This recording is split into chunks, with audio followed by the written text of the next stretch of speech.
Nah, dalam kesempatan tadi pagi, kami menyampaikan kepada Bapak Presiden bahwa Lembaga Eijkman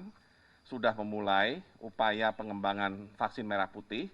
dengan platform protein rekombinan, dan saat ini prosesnya sudah mencapai 50% dari tugas Lembaga Eijkman mengembangkan bibit vaksin itu di laboratorium,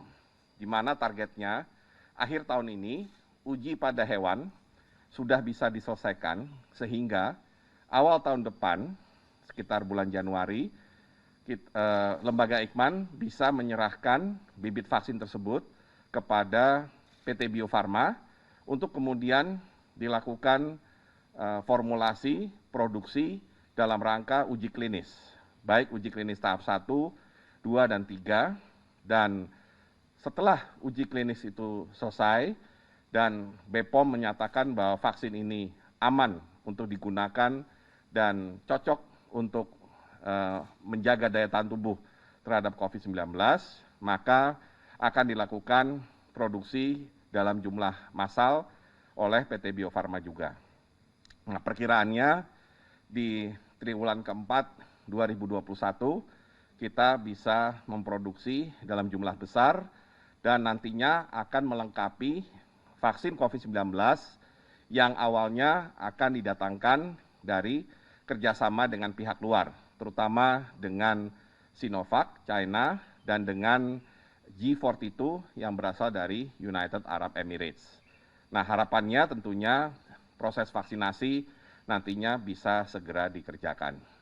Selain itu, kami juga melaporkan kepada Bapak Presiden bahwa bibit vaksin yang dikembangkan dengan vaksin merah putih itu menggunakan isolat virus yang beredar di Indonesia, sehingga kita berharap vaksin merah putih itu akan cocok untuk menjaga daya tahan tubuh warga negara Indonesia terhadap COVID-19 itu sendiri. Dan untuk menunjang produksinya, selain Bio Farma yang tahun depan berencana bisa memproduksi 250 juta dosis per tahun, kami di dalam konsorsium vaksin merah putih juga akan mengundang beberapa perusahaan farmasi swasta untuk ikut memproduksi vaksin COVID-19.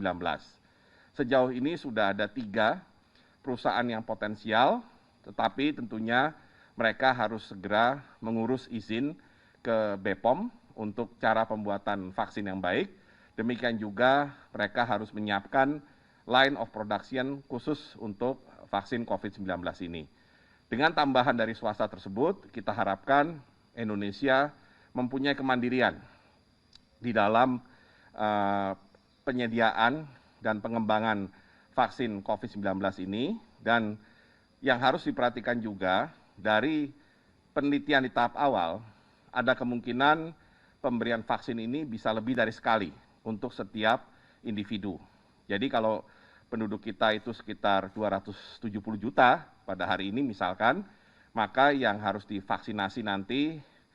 atau vaksinasi yang harus diberikan berarti minimal 540 juta. Dan otomatis ini membutuhkan kapasitas produksi yang besar, dan karena itulah kami mengajak Bio Farma untuk melakukan ekspansi dan perusahaan-perusahaan swasta lain untuk ikut mendukung. Nah, itulah yang tadi disampaikan kepada Bapak Presiden, dan Bapak Presiden meminta agar kita bekerja dengan cepat, tetapi yang paling penting